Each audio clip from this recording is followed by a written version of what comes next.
Welcome to Econ Talk, part of the Library of Economics and Liberty. I'm your host, Russ Roberts of Stanford University's Hoover Institution.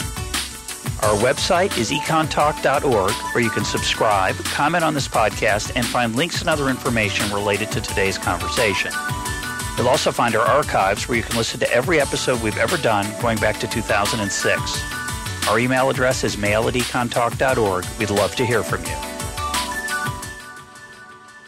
Today, January 25th, 2018, and my guest is psychologist, author, and internet phenomenon Jordan Peterson of the University of Toronto.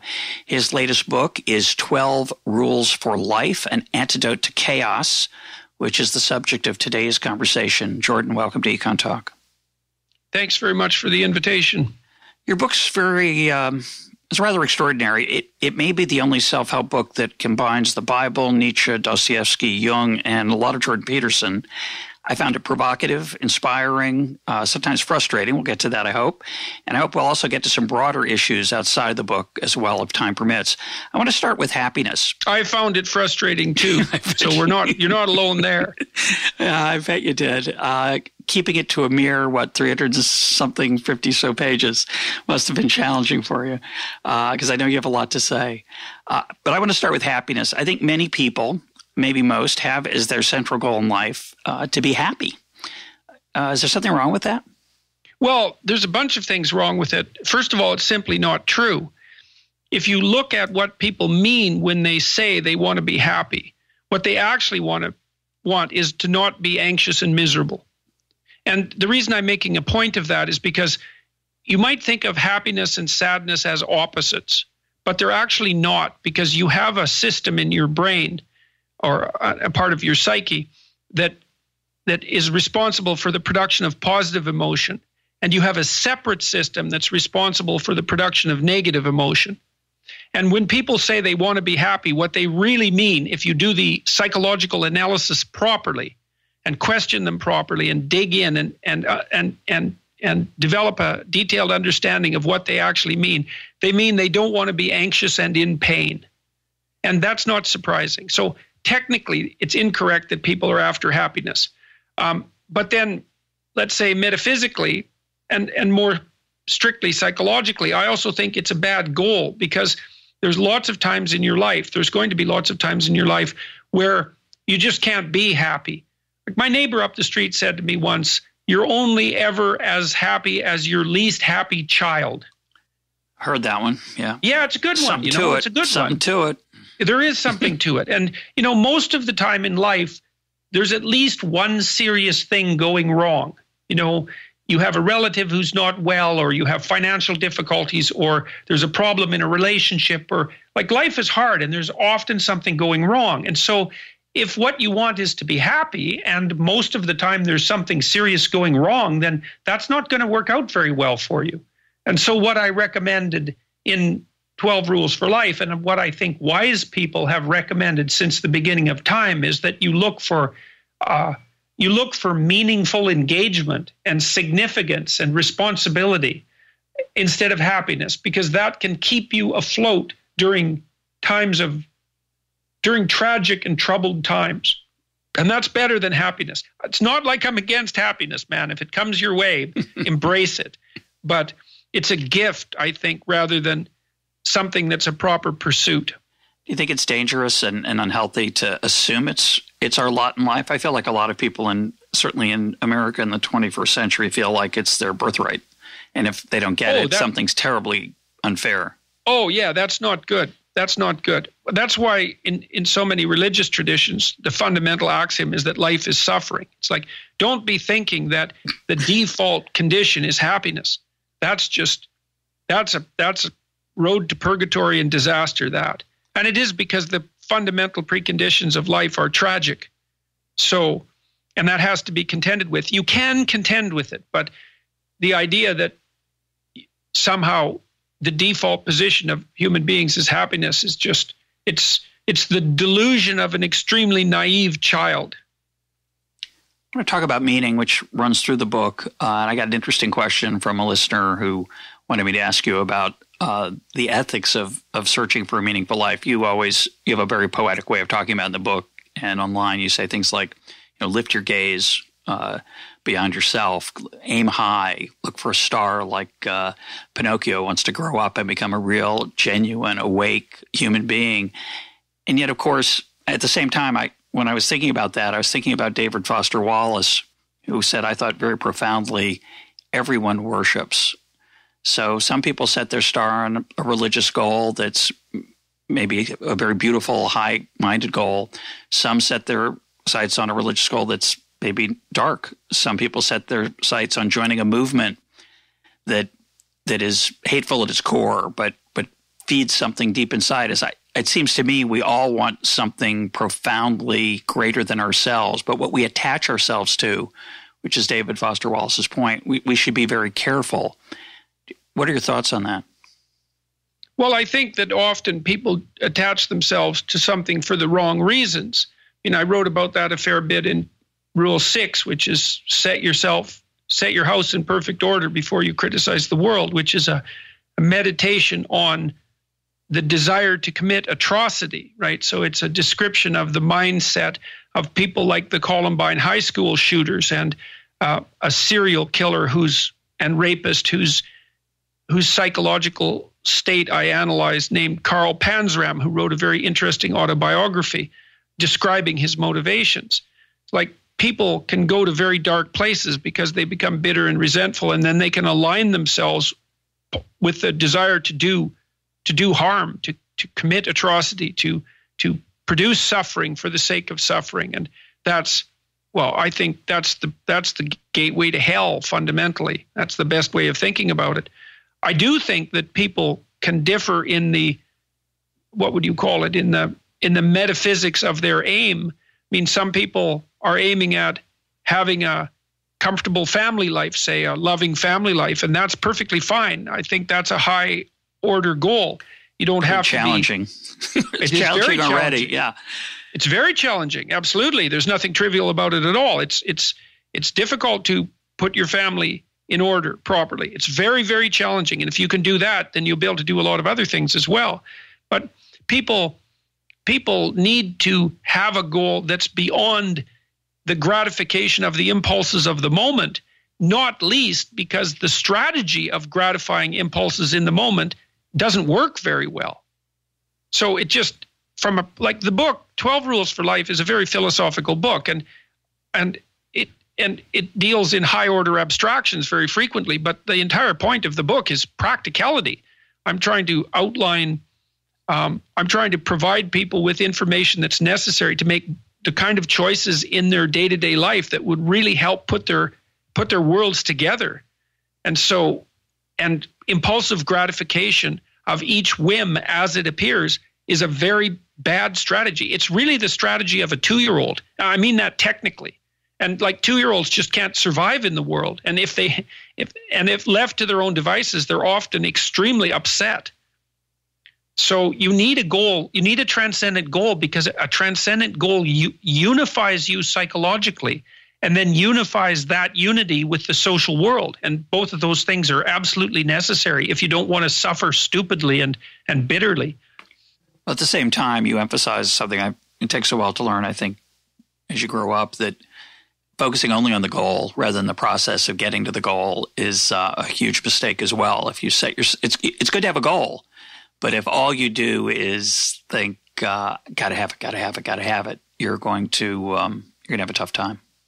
Yeah, well, with any luck, if you get the goal right, I do a fairly detailed analysis of the Sermon on the Mount in Rule 7, which is do what is meaningful, not what is expedient. And the advice in the Sermon on the Mount is aim at the highest good that you can conceive of, but having done that, concentrate on the moment. And so you might say that if you get your goal right, imagine that you get your goal right, okay, whatever right means. So, and then imagine it means that it's good for you now, and it's good for you next week and next year. So you can play it out across time in a successful way. It's an iteratable game. But it's also good for other people at the same time. But then it's also the kind of goal that engages you in its pursuit. You want all of that in a goal. Say, well, I'm trying to build a business. I want to establish a business, and there's some sense of financial security that goes along with that, and financial opportunity and challenge. But if you configure it correctly, then you'll find that the steps that you take on the way to that goal are also in and of themselves worthwhile. And then the end and the means are aligned. And that's, why not have that? I mean, if you're gonna pick a goal, and you can pick it not exactly arbitrarily, but you have a range of choices, why not pick one that works for you and everyone else, and that works while you're pursuing it and as an end? Yeah, it obviously can be deeply satisfying. I wonder if you'd reflect for a minute on something that's Adam Smith says in The Theory of Moral Sentiments. We talk a lot about that here on Econ Talk, which is, he says, man naturally desires not only to be loved, but to be lovely. And Smith, what he means by that is that people yearn for the respect of the people around them. They want to be praised. They want to be paid attention to. They want to be looked at. They want to matter. They don't want to be off in the corner. And you talk a lot about posture, both physical and metaphysical, spiritual posture. And in Smith's vision, a person who's he would never call them happy, but which is not his goal either, but satisfied. Somebody who's serene, somebody who has some tranquility in their life, is somebody who is paid attention to. And he says there's different ways to get there. Fame and fortune does it, but he urges you to be wise and virtuous. What do you think of that as and you should earn that praise and respect, he says, honestly, which is why he says you should be lovely, not just loved.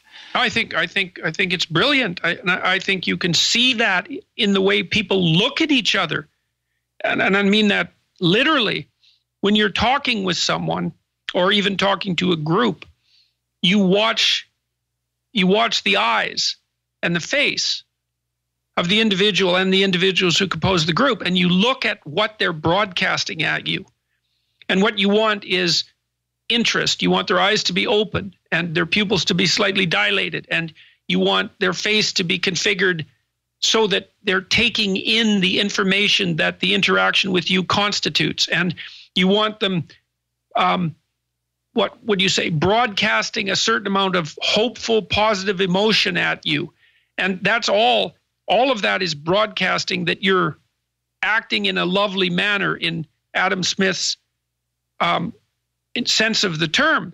And people are always telling each other exactly how to do that. You know, you want people to laugh at your jokes because that means that you're actually funny. And you want people to listen when you speak because that means you have something to say. And you want people to be happy when you enter a room because that means they're glad that you're there. And people are broadcasting, they're broadcasting your departure from the ideal at you all the time. Constantly. Yeah. Yes, constantly. And if you pay attention to that, then you can figure out how it is that you should be, and you can get better at being that way. And there's no loss in that. The one loss is that you have to take the responsibility for it. And you have to let go of everything about you that's interfering with that. So there are sacrifices to be made, but there's nothing but ultimate gain, I would say, in every sense of the word. Well, for Smith, what you just said in a very, very rich way is the way I summarize it. When we interact with other people, we have these little feedback loops of approval and disapproval. That's what Smith talks about. And it's the raised eyebrow. It's that look that you're talking about that says, I want more.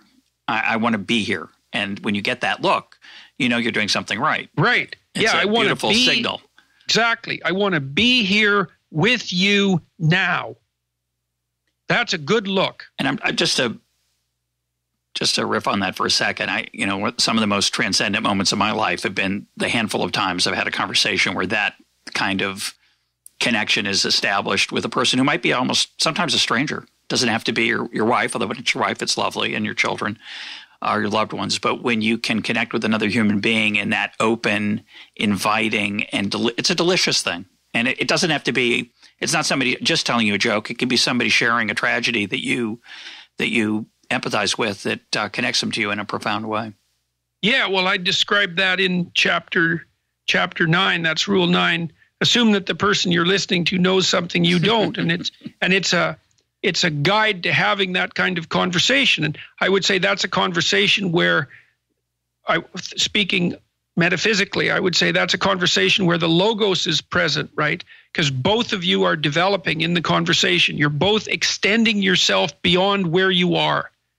And that's incredibly engrossing. People love to see that happen. Like, they love to watch athletes do that. You know, if you see an athlete who's extremely well trained, I always think about this when I'm watching gymnastics at the Olympics, because now and then you see, you know, the gymnasts are so highly trained and so skilled that every single move they make is perfect. But now and then you see someone go beyond perfection, and you think, well, how is that possible? And it is possible because they do everything perfectly. But at the same time, they're pushing themselves past their previous limit, just that right amount that puts them on the ragged edge of disaster. And so they're perfect and developing further at the same time.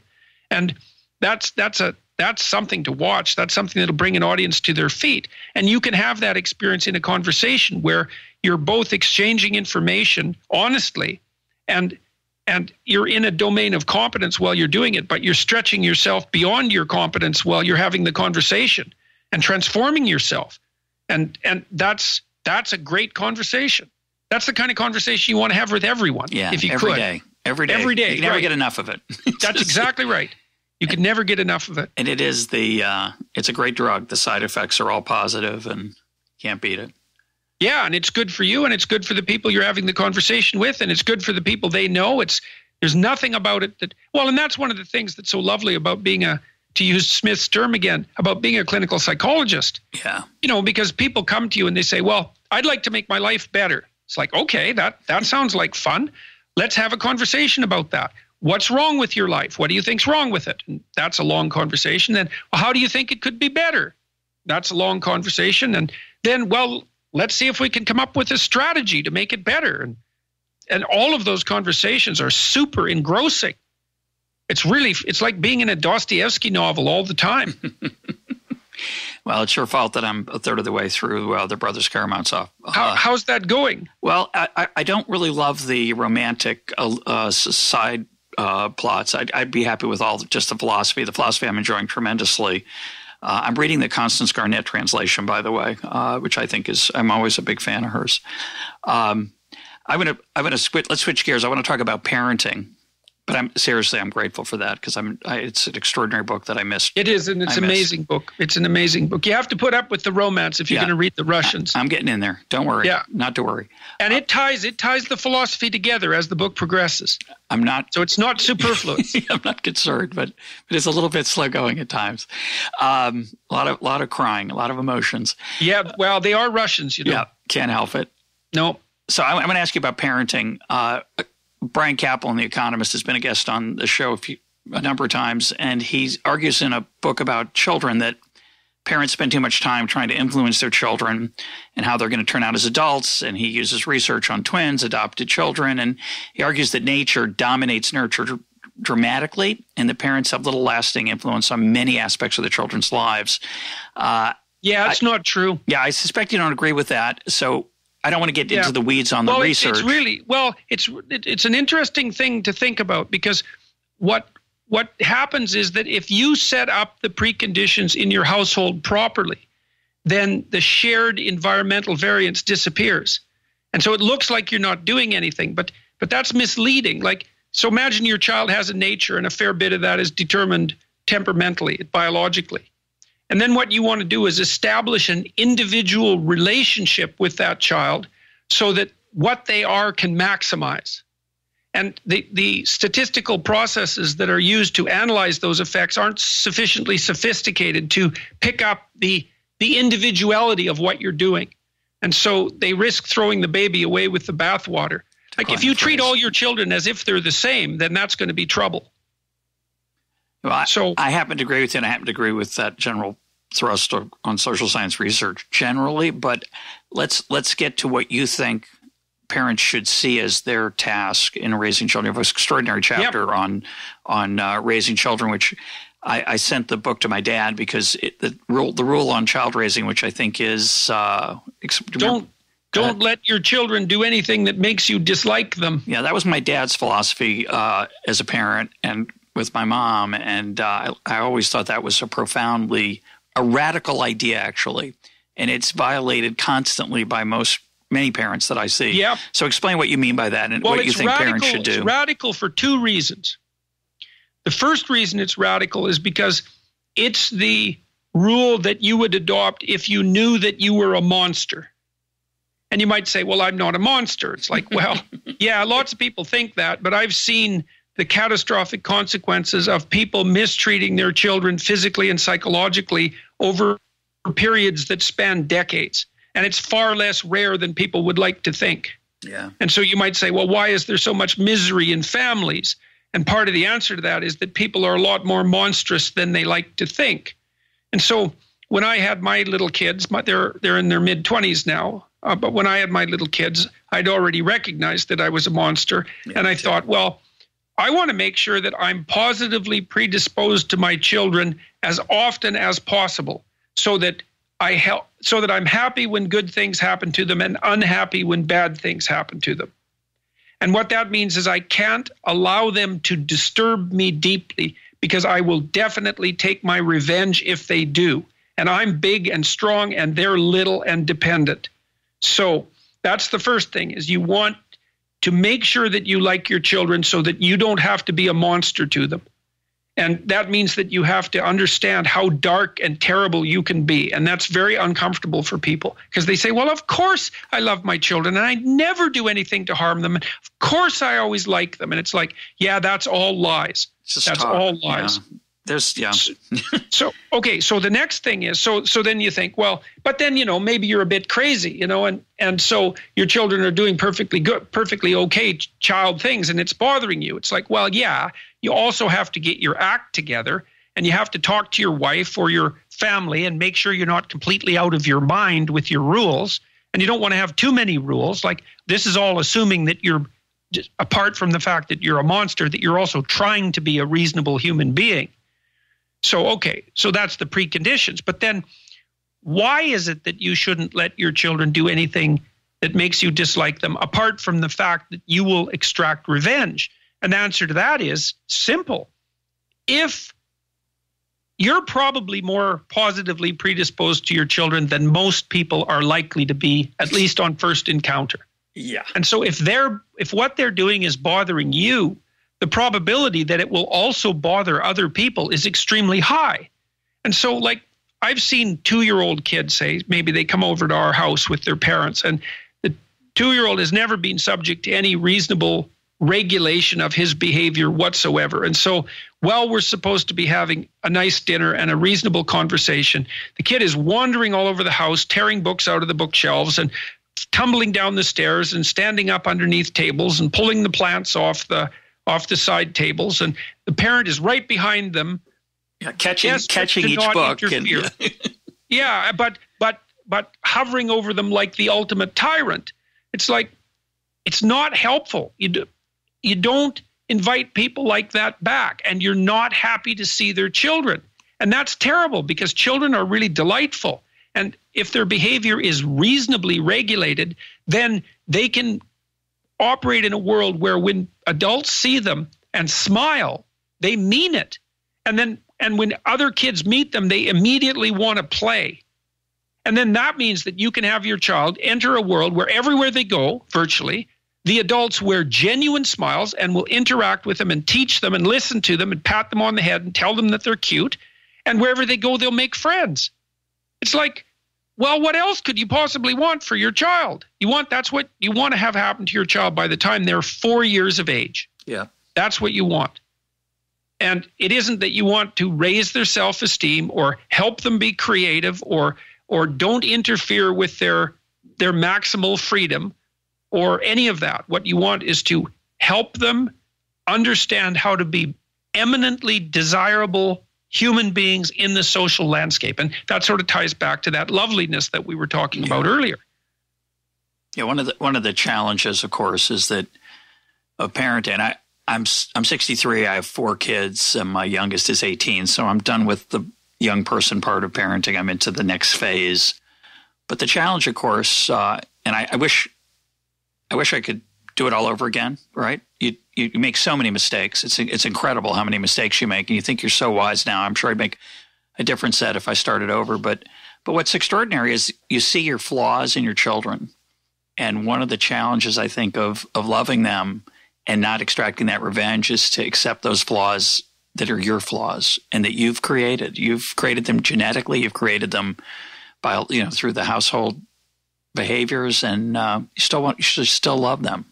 Well, it's also often, the philosopher Nietzsche said, great men are seldom credited with their stupidity.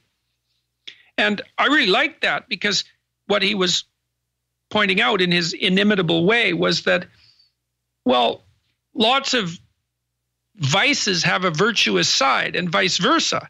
Yeah. And I thought about this a lot when I was thinking about what it meant to love someone like a child. It's like, well, children have all sorts of limitations. Of course, so do parents and so do friends. And, you might think, well, it'd be better if they didn't have those limitations and those weaknesses, but you have to be careful about that, because you can throw the baby out with the bathwater.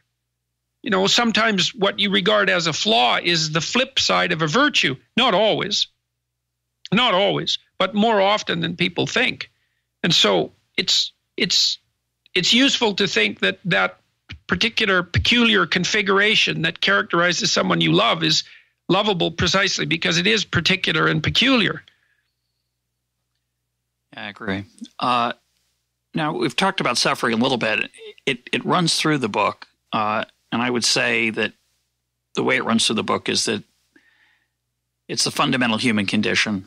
And I can relate to that. It's taken me a long time. I've suffered more. I think it's interesting when you talk to teenagers, if you're lucky to talk to the happier teenagers, they'll say, what do you mean by that? What are you talking about? But as you get older and as you point out, tragedies happen inevitably to you, to your friends, your loved ones, and your heart opens up, you get changed by it. There's something poignant and beautiful about it, and painful.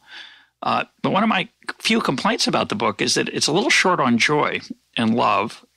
I would call it a stern book. It's a bit of a lecture. And I certainly see this as a time in human history when we need a little more seriousness.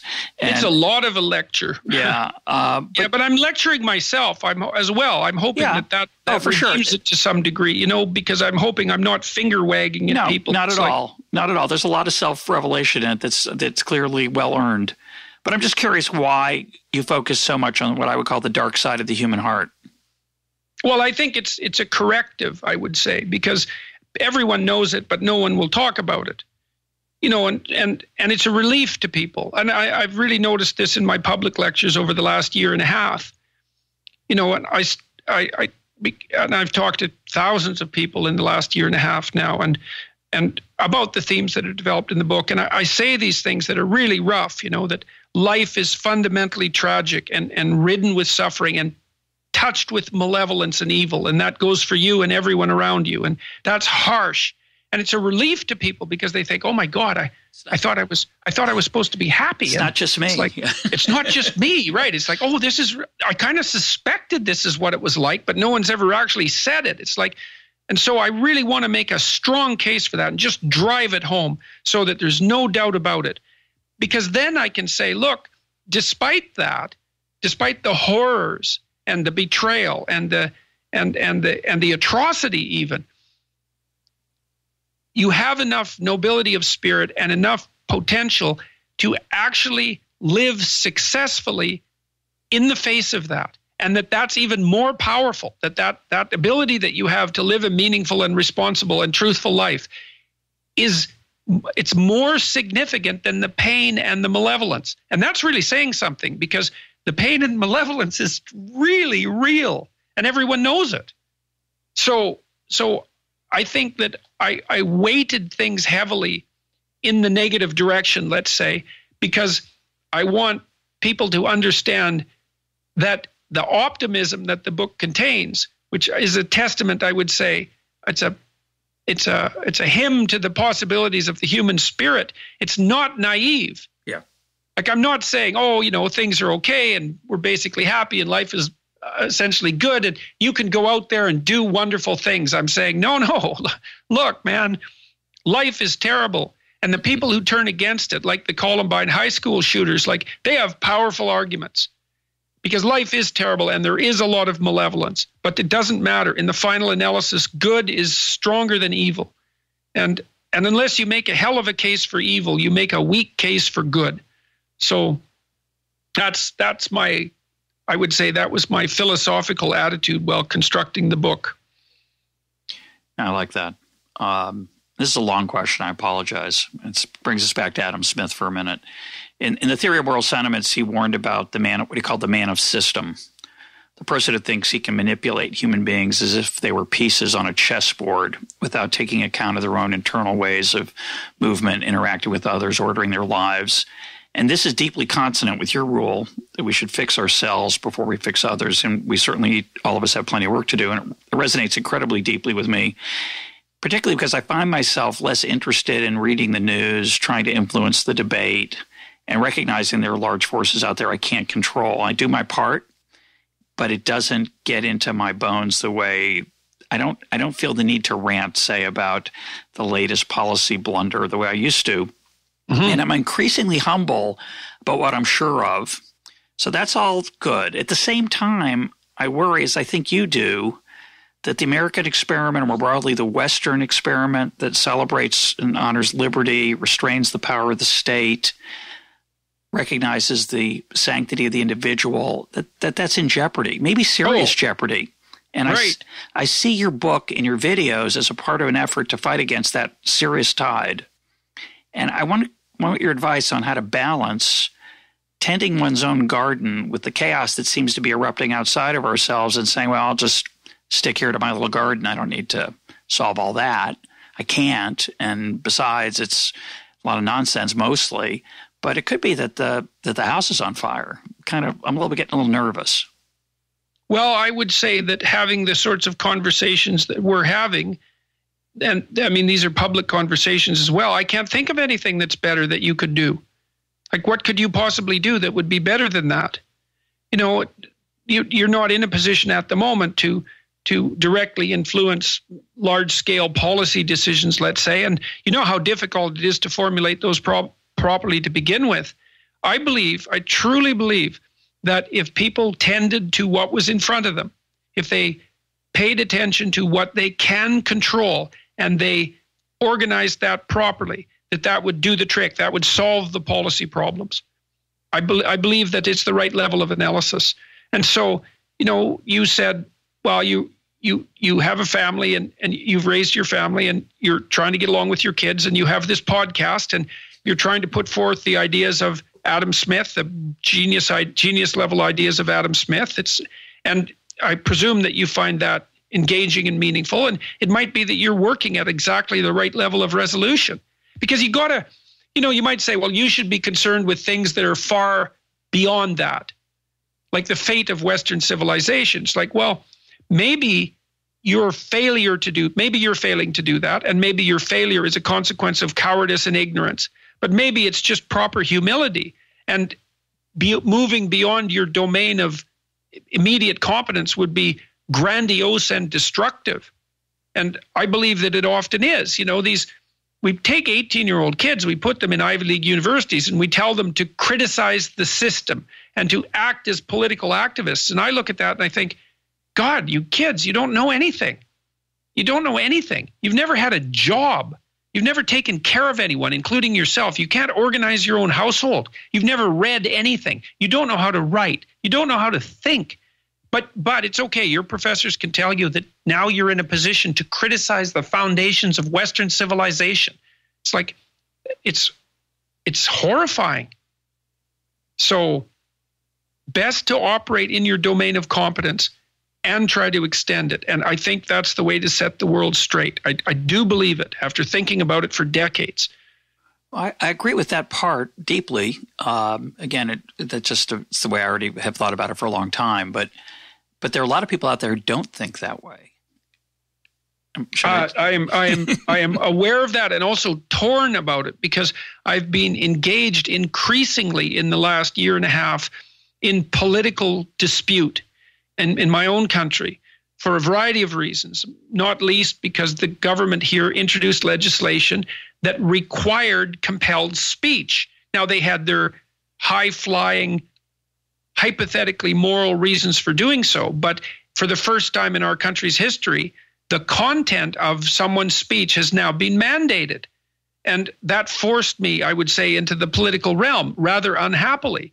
And so now I find myself straddling the two positions that you describe. I'd like to be working locally, as I've been recommending, but now and then the political becomes so unstable that it necessarily intrudes into the local. And I do think we're in that position, unfortunately. I see it's particularly in the universities, which the universities are absolute disasters. The humanities are completely corrupt. And like, this isn't my opinion, 80% of humanities papers now go uncited. And there's no moderates or, heaven forbid, conservatives in the humanities. They're completely gone. And all they're trying to do is produce postmodern neo-Marxist activists. It's dreadful.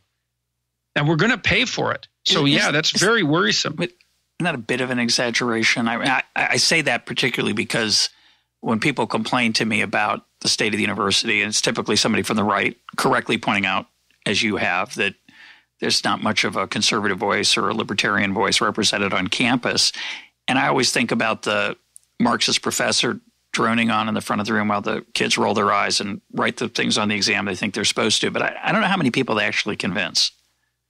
They convince enough to have a seriously detrimental effect on our cultural conversation. I mean, we just had the biggest scandal in Canadian history, in the history of Canadian universities within the last 2 months in Canada, because a woman named Lindsay Shepherd, a TA, a 22-year-old TA, had the temerity to show a video featuring me and a radical left professor debating personal preferred pronouns on a public television show. She showed a 5-minute clip and was hauled into something basically resembling the Spanish Inquisition by her 2 professors and an administrator. And she had the presence of mind to tape it, audio tape it, and released it. And it was unbelievably scandalous. And I mean, I don't believe I am exaggerating the pathological condition of the university. I wish I was, because I'm associated with the university. It's not all disciplines, but the humanities are unbelievably corrupted. Yeah, it reminded me more of a communist or Soviet re-education session than a Spanish Inquisition, if I could make a subtle distinction there. No, it's not a subtle distinction. You're absolutely right. That's exactly the proper historical precedent. And it reminded me of an issue we talked about in the Megan McArdle episode on I think it was that episode about groupthink and what's going on in some tech firms where certain things are not acceptable to say. You mean like Google? Yeah, like Google, explicitly, because I have friends who work there, and they tell me it does remind them a little bit of a Soviet re-education camp, which I find it's startling to hear that. You think, oh, that's an exaggeration, but and it is for sure an exaggeration because it's really nothing like a Soviet re-education camp in many dimensions. But it is alarming our unease, cultural unease with honest speech, because honest speech is the way we learn things and the way we communicate. It's just a dangerous road we're on. It's very alarming. And, the people after the Lindsay Shepherd scandal, the people who were attempting to paste over it, I would say, or to wallpaper over the large hole, said, oh, well, that they misunderstood the legislation and that was an isolated incident. It's like, no, they didn't misunderstand the legislation. They understood it perfectly well, especially the administrator that was hired to enforce it. And it wasn't an isolated incident. It was par for the course, as you could tell by the fact that the entire faculty in the department from which those 2 professors emerged wrote letters supporting them, supporting what they did. So I don't believe there's any evidence whatsoever that it was an isolated incident. And for listeners who don't know about this case, we'll put a link up to it. But I say the most important thing you have to know about it is that when Lindsay Shepherd said, well, I was just showing this video, and she showed stuff on the other side, of course, and their attitude was, well, there's some things you can't show.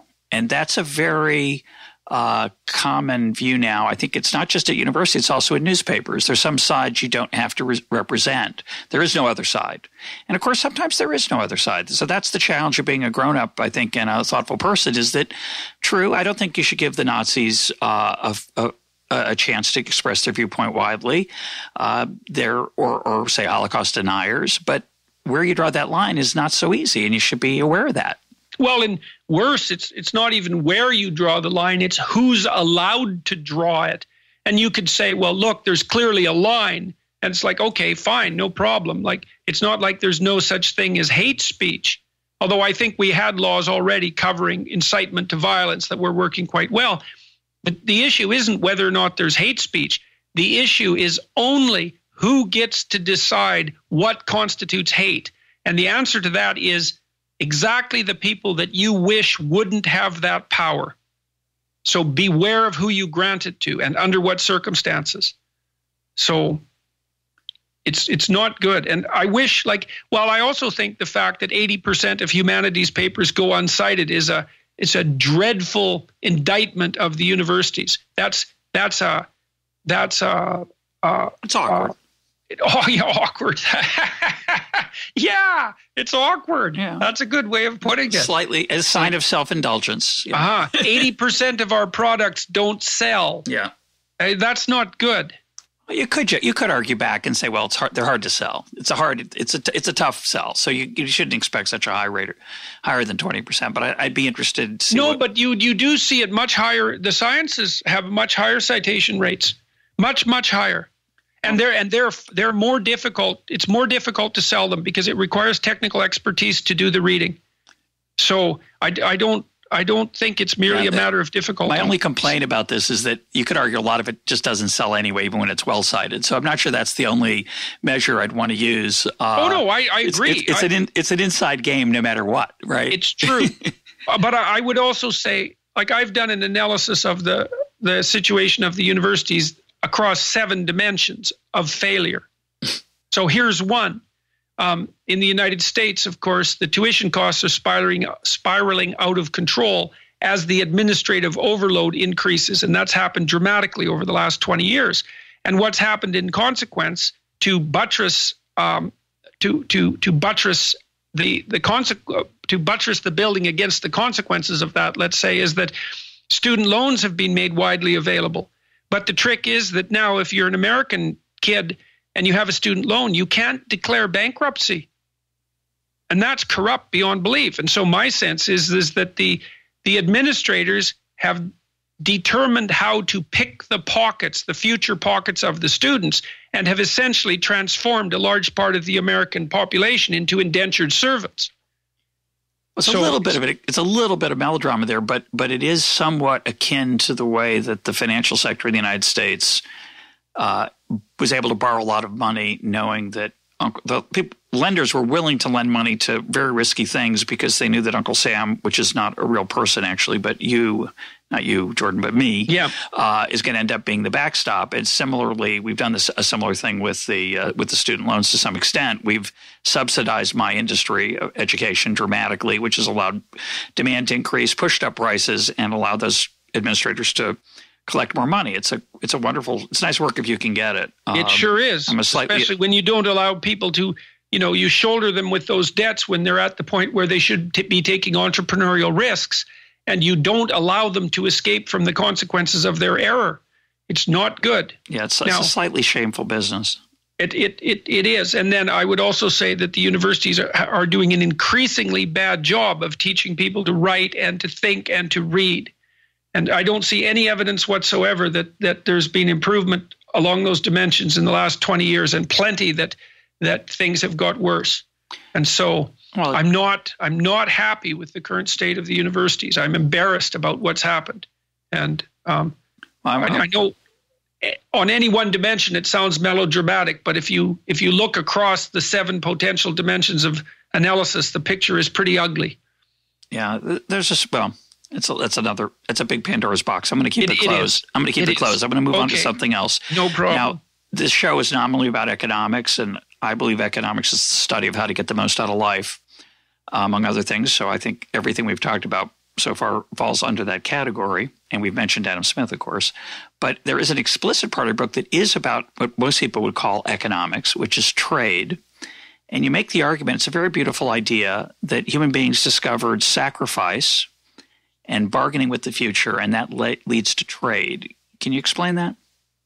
Yeah, well, that was one of the things. I would say that was actually a really original idea that I managed to put forth in 12 Rules for Life, and that is that I've thought about the idea of sacrifice for a very long time, for a whole variety of reasons, trying to understand what it meant psychologically.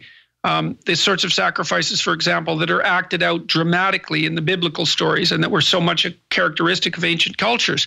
The idea that you had to sacrifice to please God. It's like, well, what the hell does that mean exactly? And I really thought about that for like 10 years, and it finally occurred to me, partly because I was thinking a lot about the story of Cain and Abel, which is a really remarkable story. I realized that people were dramatizing the idea that you could give up something of value in the present and obtain something of greater value in the future, that you could bargain with the future or you could trade with the future. And it would be in some sense future people, but it would also be your future self. And so you could let go of what was impulsively gratifying in the present, and that you might regard as a precondition for an advanced morality. And there would actually be a payoff for that in the future. So you make a sacrifice to God to please God, and that actually works. Now, I conceptualized God in 12 Rules for Life for the purposes of that argument as something like the future community, a personification of the future community. If you shared with other people, for example, then you were storing up goodwill. And that was something that's like a bank in a sense, but it's a really reliable bank because as long as the people with whom you shared are alive and your reputation is intact, then that's something that you can continue to draw on.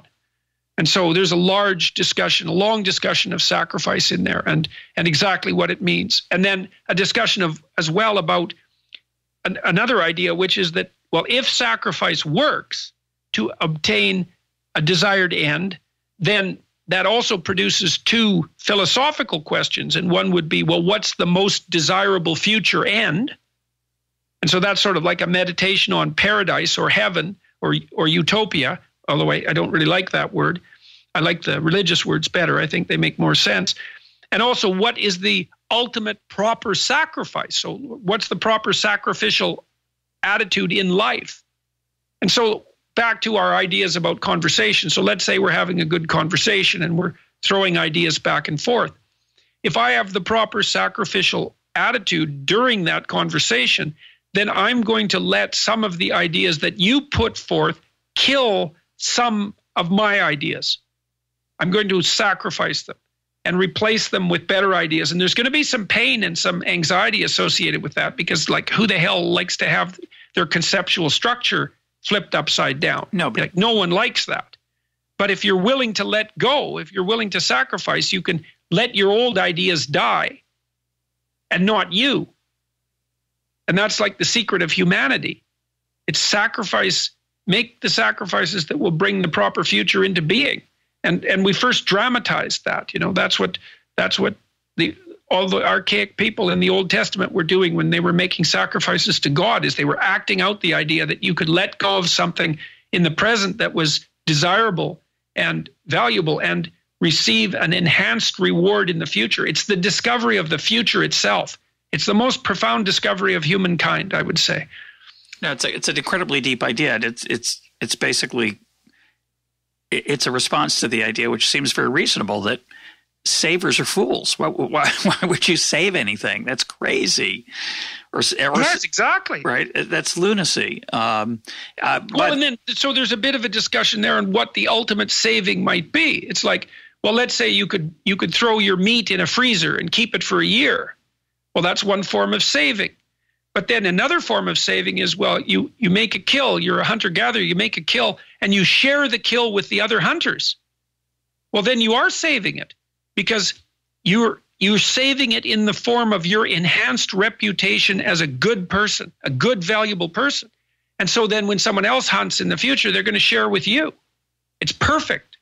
And that's how you get to trade, right? Yes, that's how you get to trade. Because you could swap some of that meat. You don't even have to give it away. You could swap it eventually, you realize, and get something, or you could get a promise that you'll get swap something later when their corn grows or whatever. Well, that's the thing. You could swap what you have now for a promise. Right. And that also shows you why integrity is so important, because you can't swap something you have now for a promise unless you both have integrity. And so then you might say, well, integrity is the best form of saving. That's why it says in the New Testament that you should pile up treasures in heaven. That's really what it means. Because they're the treasures that can't be destroyed. And it's true. It's even literally true, which is so cool. It's so funny that could be the case. So just as a footnote, John Maynard Keynes blames the idea of savings on the Jews, and blames the idea of the future on the Jews, and views it as a bad thing. It's one of the dark sides of Keynes' ethos. But he viewed sacrifice, at least in this essay, which we'll put up a link to, he viewed sacrifice as a tragedy. It's like, well, why not enjoy it now? That was the hedonistic side of John Maynard Keynes. But the fact that he blames it on the Jews is very interesting, given that you argue also that it comes out of the Old Testament. I'd like you to talk. Yes. Well, it's also funny that he would regard that as a catastrophe. It's like, it's not a catastrophe to live for the moment if you're going to die tomorrow. And we also know that that's how people behave, right? If you put people in an environment where their mortality risk dramatically increases and they know it, they become increasingly hedonistic. And it's no wonder, because, well, they're not going to be around. Yeah. But the problem with living for the moment is that you're also going to be around for the hangover. Or your children will be. You know, it's that's also a problem. Yeah. Well, Cain says in the long run we're all dead, and I always want to say, yeah, but my kids aren't, I hope. In which case, I don't want to burden them with whatever it is that you're worried about. The argument in the long run we're all dead, that can be used to justify absolutely anything. And I do write a fair bit about that in 12 Rules for Life too. It's an argument that breeds nothing good.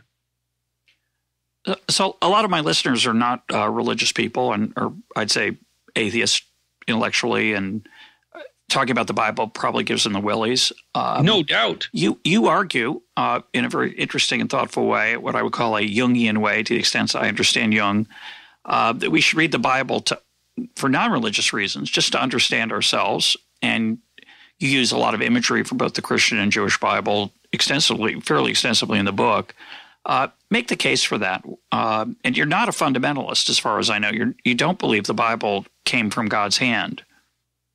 Well, it's certainly not. It's not literally true in the way that scientific theories are true. It's not designed to be that. It's something entirely different. It's a story. It's a story, and it's true the same way that Dostoyevsky is true, except maybe it's more true. No, and the reason you need to read it is because our social system is essentially a story. And whether you like it or not, it's the story that's laid out in the biblical writings. That's the foundational story. Now, you might say, well, what does that mean? Well, that's very complicated. It's very, very complicated. And I've explained some of it in 12 Rules for Life. I mean, part of it, I can give you a quick example of why it's useful. There's an idea at the beginning of the Bible, an idea about how things come into being. And so the idea is that there's a state of potential. That would be chaos. That would be the chaos that God confronts when he's about to generate habitable order. So there's a state of chaos, and there's a process that has to be undertaken to make that potential real. And then there's the real that emerges as a consequence of the process. So those are the things. There's the potential, the process, and the reality. The process is logos. And logos is something like truthful, communicative speech. So the idea is the Spirit of God uses logos to make potential manifest itself as real. And then, so that's one idea. And the second idea is that if it's the logos that's producing the order, then the order is good, which is why God repeatedly says when he makes order that it's good. So the idea is that honest communicative endeavor produces out of potential the order that is good. Okay, I believe that that's the case. I believe that to be true. Then there's another idea. There's an idea that human beings are made in the image of God. And I think what that means is that people have the ability to use their communicative capacity to speak order out of potential and to do it so that it's good. And the pattern, that logos pattern, which is proper speech, let's say, something like that, proper communication, the kind of communication that would inspire a good conversation, let's say, that's the manifestation of the divine in the world, and that's the manner in which potential should be transformed into actuality. That's what people do. And I also believe that that's both literally and metaphysically true. And that's laid out in this symbolic dramatic language in the Bible. And it's laid out that way because we didn't understand it well enough to lay it out any other way. We had to act it out, just like people acted out the idea of sacrifice. And so it's time to stop being naive about the Bible for the fundamentalists and for the atheists alike. We have to get past that. And Carl Jung laid the groundwork for that. And I mean, he was an absolute genius, an incalculable genius, I would say. But your argument is also that there is understanding there about the human condition that emerged from the desperate efforts of humanity to understand itself. And we can essentially get a portrait of that understanding that remains true because our natures really haven't changed. Exactly. Yeah, and neither has the nature of reality. It's order and chaos and the process that mediates between them. It's always that way. It will always be that way. And yeah, it's like 100,000 Shakespeares wrote the Bible. You say, well, is there truth in Shakespeare? Well, it's a silly question in some sense. Obviously, there's truth in Shakespeare. Well, what sort of truth is there in great literature? Well, whatever that truth is in the Bible. Now, you can argue about what that truth is. You could even argue about whether or not it's true, although I think that's a rather futile exercise. You act like it's true. I mean, it's very difficult not to be compelled by a great story. Atheists and believers alike are equally compelled by a great story. So, and these are great stories, and great stories are true. It's just that we don't understand the kind of true that they are. And that's because we're too Cartesian, too what? No, I just think it's too difficult. It's just too difficult. We got there with drama and literature and art way before we get there with articulated philosophical understanding. Like, it's not easy to understand what it means to say that that being is chaos and order. You know, it takes a lot of elaboration to make that into something that's understandable in an articulated way. I mean, I have a lecture series about that, Maps of Meaning, my class Maps of Meaning, and it takes 39 hours of solid lecturing to make that point. Yeah, well, I'm a big fan of literature as truth. I think it's a shame that it gets taught, and I don't mean at the university level even. It starts young. We get it in high school. Compare and contrast Madame Bovary with, and I think that's the wrong way to read literature. And it's the Alain de Botton, who's been on this program, has a book, How Proust Can Change Your Life. I stole the title for my book, but on Adam Smith. But that's the way we should read literature, and what we can learn from it about the human condition, and what Faulkner called the human heart in conflict with itself, which I think is what we all have to struggle with. And it's a shame we don't read it that way much. Exactly. It's the ultimate shame. I mean, you think of Shakespeare is distilled life, and the Bible is distilled Shakespeare. That's a good way of thinking about it. Mm-hmm. And then you might, you're alluding to this. You say, well, there's a truth in great literature, and that isn't how it's taught. Well, the question is, what is the truth in great literature? And the truth is something like, this is how the world is. So it's dramatized. This is how the world is. And this is how you should behave for better or worse in it. And so it's good and evil against a background of chaos and order. That's the archetypal reality. And it's and you think, well, is that just metaphorically true? This is partly why I'm also weave a fair bit of neuroscience into 12 Rules for Life and into my investigations, generally speaking. It's not just metaphorically true. If you look at the way that your brain has evolved, your nervous system has evolved, you'll see that you have a module that's specialized for order. That's the left hemisphere. And you have a module that's specialized for chaos. That's the right hemisphere. And that this isn't just my opinion. Like, I've learned this from studying neuroscience rather than imposing it on the neuroscience. You can read Elkone and Goldberg or Ramachandran, who's a neurologist in California, because they've come to very similar conclusions, as has Ian. He wrote The Master and the Emissary. I can't remember his last name. Ian Mc. Oh, yeah. Anyways. I just got that book. Yeah, that's the book. And I just talked to him. And, when you understand that your brain has adapted to chaos and order, it begs a question. Well, how do you know that's not the ultimate reality then? If your brain itself has adapted to that, then maybe that's what's real. And I would say meaning, the sense of meaning, the instinct of meaning emerges when you get the balance between chaos and order right, and the meaning tells you that you've done it. That's what it's for. So it's the most real thing. And figuring that out I've never recovered from figuring that out. Because I believe it's true. It's very deep. You say it, you write about it at length in the book, and I wish we had more time to talk just about that, because it's such an interesting idea, and the balance between those, and how you can't live in chaos, but if you live only in order, you're not really alive. I mean, it's right. You're the dead past if you only live in order, and if you live in chaos, you're nothing but anxiety and pain. Yeah. Like those aren't good options. No. I'm going to ask you a literature question while we're on it. Through a lot of literature, through a lot of time, the play ends with death. The lovers kill themselves. The king is murdered. The king murders someone. The heroine dies of consumption in most operas, a lot of operas. They're dark, they're bleak, and you could argue, well, life was that way, so they're just trying to capture what life was like. And then we went through a period, it seems, where there's a lot of happy endings, and that's what we like now. And then there's this sort of sophisticated view that says, no, you don't want a pat ending. You want one that leaves you unsatisfied, because that's what life's like too. What do you think about that? Well, I think there's utility in tragedy and comedy.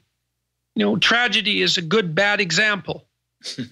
Hamlet's a good example of that. And then comedy doesn't have to be trite. I mean, what you want your life to be a comedy, right? In some sense, you want to be presented with a problem of substantial magnitude. You want the problem to take you apart and put you back together in a better way. Yeah. And that's the sort of continually upward spiral of human development. And I think that's really what you want from literature, is an outline of that pattern. But tragedy is really useful because it can tell you how you could go wrong in an interesting way. And that's why we like the anti-hero, and we like tragedy, and we like horror for that matter. It's like, okay, those are a bunch of things I shouldn't do. And bad example is salutary. And some of it too is just a matter of awakening people. Like, if you're naive, you might like a trite comedy. And a trite comedy would be one where the ending is happy, but it's not realistic. There's no real problem, and nothing has been accomplished, and no transformation has occurred. And if you're naive, you might be living in a fool's paradise, but your boat's going to flip over in the first storm.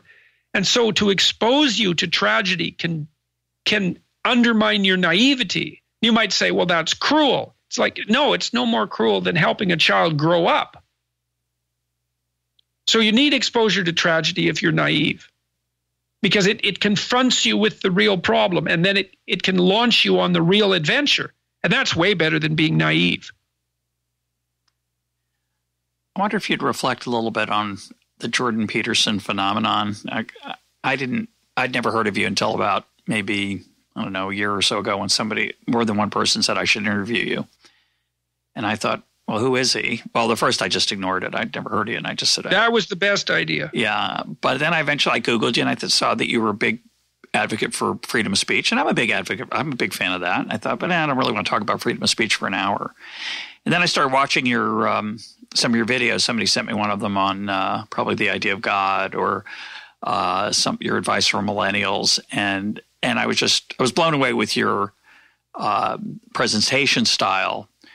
And just to start with, plus the content, obviously were just extremely interesting to me. And I'm not alone. Now when I mention to people that you're going to be on this program, they say, "Oh, great." Or they'll say, "Oh, Jordan Peterson, he's everywhere." Or they'll complain. They say, "I shouldn't give you a forum because you're a pawn of the alt-right," which I find, I'm a bad guy, man. Which I find somewhat inexplicable. So, but my question is, you've obviously hit a nerve. You've hit a nerve that a lot of people are enormously. Yeah, I hit it with a hammer. You did. They're enormously gratified that you're saying what you're saying. And there's another group that's enormously angry. I'm curious what you think is the explanation for why you've and your book is #1 on Amazon today, as it's been out for 2 days, I think. What's going on? What do you think what explains that? Who knows what the hell's going on? I mean, I ask myself that virtually every minute I'm awake.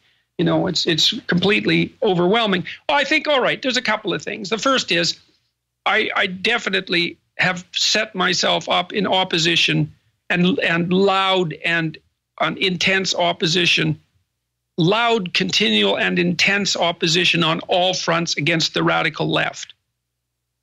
And because and I'd say against egalitarianism generally and postmodernism generally, which are two religions of a lot of people. Egalitarianism, not precisely. I mean, I'm an advocate of equality of opportunity, but equality of outcome, there's no difference between equality of outcome and tyranny. They're the same thing. So, and people don't understand that, partly because they don't want to, but I understand it. And so I don't want to go there.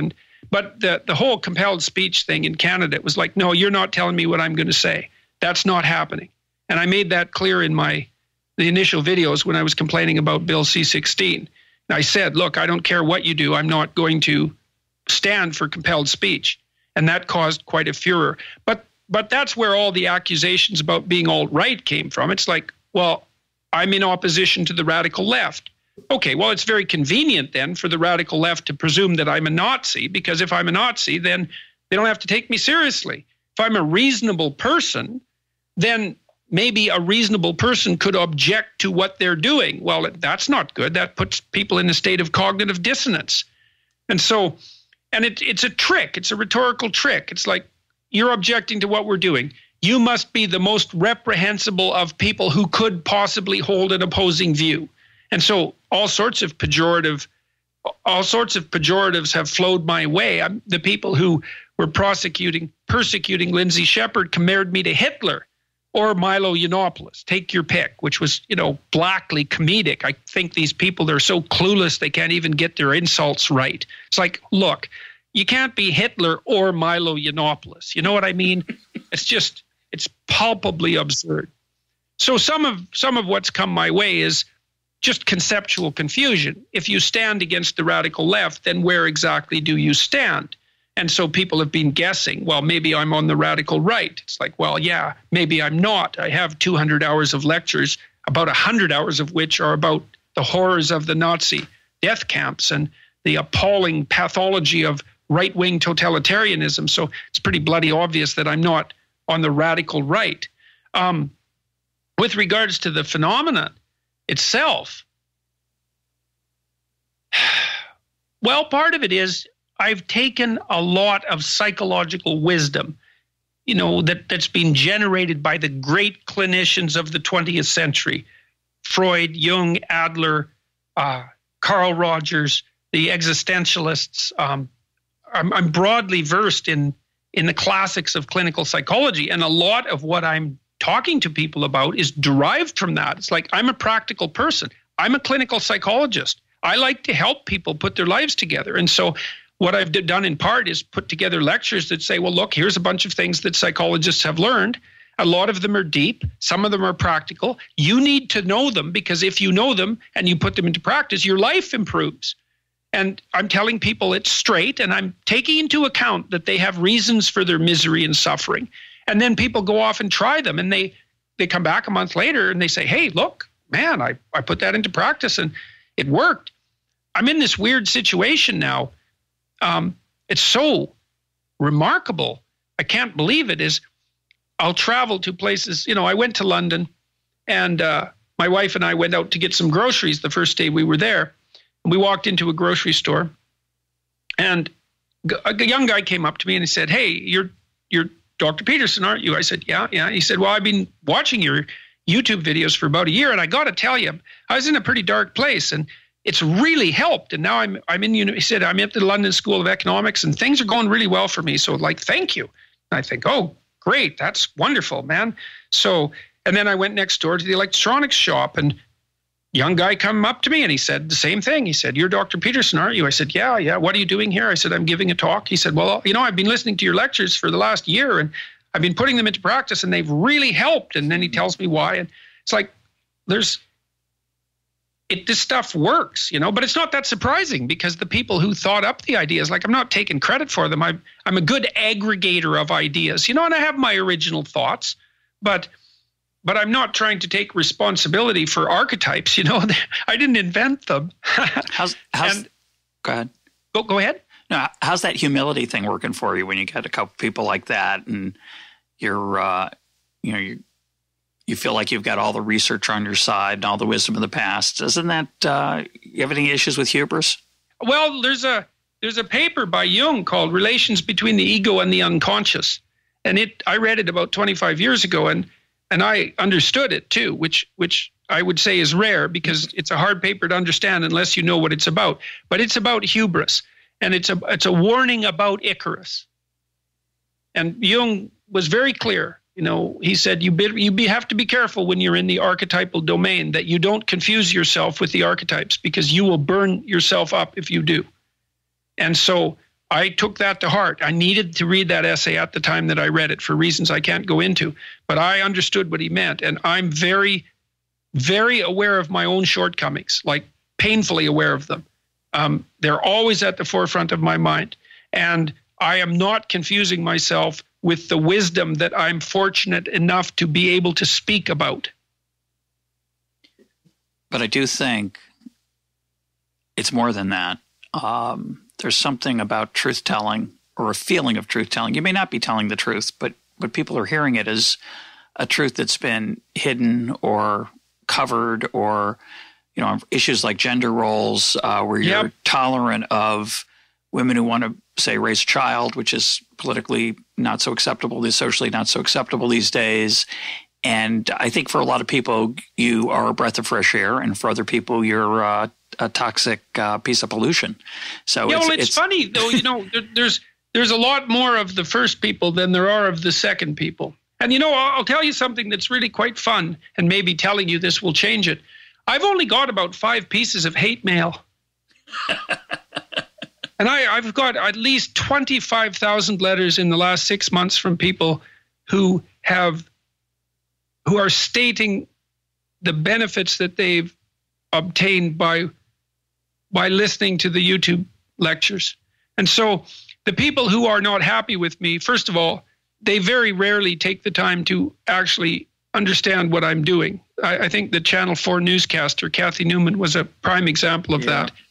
They're organized and they're noisy, but they're in an unbelievably tiny minority. And they've been after me for about 15 months, throwing everything they can get at me, pejorative accusations and worse, undermining my professional standing in a variety of ways, and targeting my neighborhood with posters claiming that I'm a danger to the community and all of these things. But, it's just not working. So well, I'm happy to hear that. They say, by their fruits you will know them. That's fine with me. That's fine with me. If that happens to be the way it plays out, I'm willing to live with that. Let's close with what's next for you. You've written a book that pulls together a lot of what you've been thinking about for a long time. That's very satisfying. You've put a zillion hours of material up on the web for people to explore. You're interviewed all over the place. This is a short interview for you, a mere hour plus. You've done some that are 2 and 3 hours. What do you want to do next? Keep doing it? I'm asking myself that on a regular basis. At the moment, like, the image that comes to mind when I close my eyes and think about my situation is that I'm surfing 100-foot wave. And that kind of you don't think about what you're going to do when you get to the shore, when you're surfing 100-foot wave. You think, hey, this is pretty exhilarating, but probably I'm going to drown. And so what I'm doing right now is trying to stay on the curve and not drown and not do anything stupid and not say anything unforgivable.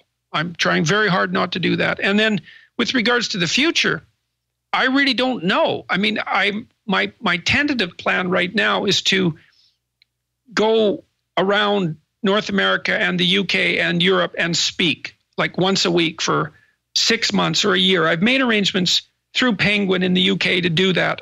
They're not finalized. And I'm playing with that right now with a couple of public presentations.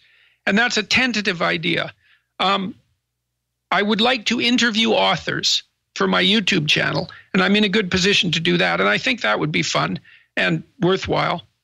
But my life has changed so much and continues to change sort of on a moment-to-moment basis that it's, you know, I tell people to look 3 to 5 years down the road and figure out what they would like to see, what they would like to have happen. That's the advice in the self-authoring program. But I can't look that far ahead because things are so transforming so rapidly around me that there's no predicting what should happen next. I wish you all the best, and my advice is aim high. Yeah. Well, I'm doing my best to do that, and it seems to be so far so good. I'm knocking on wood and not taking it for granted. You know, I think part of, you talked about the sort of tragic sense, in a sense, that pervades 12 Rules for Life. And I think that's real. Like, I have a real sense of the fragility of things. I've had experiences of severe depression, although I think I have that under control. I think I figured out I think my daughter actually figured out what was causing it, but be that as it may. I have a real sense of the fragility of things, and I think that also, and I'm old, you know, I'm 55. This sort of fame has come to me relatively late in life. It doesn't have the same effect on you when you're a grandparent as it might when you're 20 years old, you know. I don't see myself as look, I love going to talk to people, and it's really something that they're happy to see me and to listen, but I don't think I'm in any particular danger of letting it go to my head. I'm too aware of what a vicious turn it could take and the price of making a mistake. I'm not taking any of this for granted. My guest today has been Jordan Peterson. Jordan, thanks for being part of Econ Talk. Hey, thanks a lot for the invitation and for the conversation. Much appreciated.